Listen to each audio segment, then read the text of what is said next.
Police!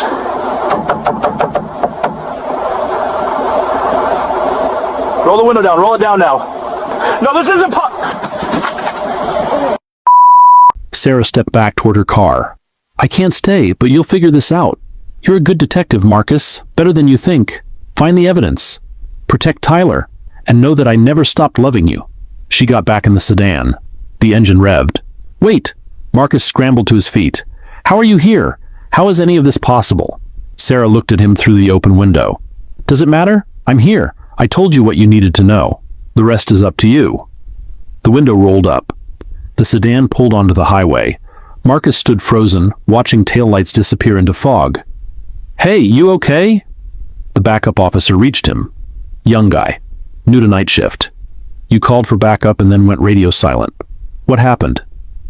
Marcus looked at him, looked at the empty highway, looked at his hands, still shaking. Nothing. False alarm. Thought the driver was reaching for something. Turned out to be nothing. You sure? You look like you saw a ghost. Marcus almost laughed. Almost. Yeah, something like that. The backup officer left. Marcus sat in his patrol car for 20 minutes, staring at nothing, trying to convince himself he'd hallucinated the entire thing. Stress, grief, anniversary of Sarah's death approaching, his mind playing tricks, but he couldn't shake her voice, her face, the specific detail about the scar only they knew about, and he couldn't shake what she'd said about Derek. Derek Walsh, partner, friend, family, murderer. Marcus made a decision. He would investigate, quietly, carefully. If Sarah was wrong, if his grief had conjured an impossible conversation, then he'd find nothing, and he'd know he needed help. Professional help. But if she was right, he couldn't finish that thought. Not yet. Marcus drove home. Tyler was asleep. The house was dark and quiet. He stood in the hallway outside his son's room, listening to the sound of breathing, thinking about trust and betrayal, and how someone you love could destroy your entire world without you ever seeing it coming. The next morning, Marcus started digging. He began with Sarah's old cases, files that had been closed for 10 years. He requested copies through official channels, playing it off as review work, making sure no one questioned why he was suddenly interested in decade-old investigations. 3 of Sarah's last cases had resulted in dropped charges. All 3 involved people with serious criminal histories. All 3 had Derek Walsh listed as secondary investigator. Marcus went deeper.